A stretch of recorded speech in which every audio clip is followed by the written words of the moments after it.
Bro, மக்கள் வந்து பொம்மை முதல்வர்னு யார சொல்லுவாங்க? ஒரு ஸ்டாலின் அவரு தான் சொல்றாங்க. இப்போதைக்கு அதான் சொல்றாங்க. சொல்றாரு, எந்த விஷயத்தையும் செய்ய மாட்றாரு. அவர் யோசிக்கிறத அவர் பண்றாரா, இல்ல பின்னாடி இருந்து சொல்றத மட்டும் செய்றாரா, அப்படியே உக்காந்துட்டு போறாரான்றதுக்காக அந்த மாதிரி. சரி, மக்கள் ஏன் திமுகவை அதிகமா வெறுக்கிறாங்கன்னு நினைக்கிறீங்க? இல்ல ப்ரோ, ஒரு சிலது இலவசம்னு சொல்லிட்டு, ஒரு சிலதுக்கு எல்லாத்தையும் ஏத்தி விட்டுறது, இது பண்றது. எல்லாத்தையும் நான் இது ஃப்ரீயா கொடுக்குறேன், அது ஃப்ரீயா கொடுக்குறேன்னு சொல்லிட்டு பஸ்ஸை லேடிஸ்க்கு ஃப்ரீயா கொடுத்துட்டு, இப்போ ஜென்ஸ் டிக்கெட் எடுக்கிறாங்கன்னா 8 ரூபாய்க்கு டிக்கெட் எடுத்துட்டு இருந்தவங்க இப்போ 16 ரூபாய்க்கு டிக்கெட் எடுக்க ஆரம்பிச்சிட்டாங்க. தமிழ்நாடு கடனே 2 மடங்கு ஆயிருக்கு, அது தெரியுமா? பார்த்தேன், 4,5 லட்சம் கோடியில இருந்து இப்போ 9 லட்சம் கோடியா வந்திருக்கு.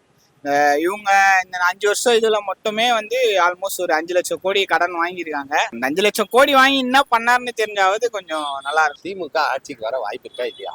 என் மனசுக்கு டிஎம்கே வரக்கூடாதுன்றது இருக்கு.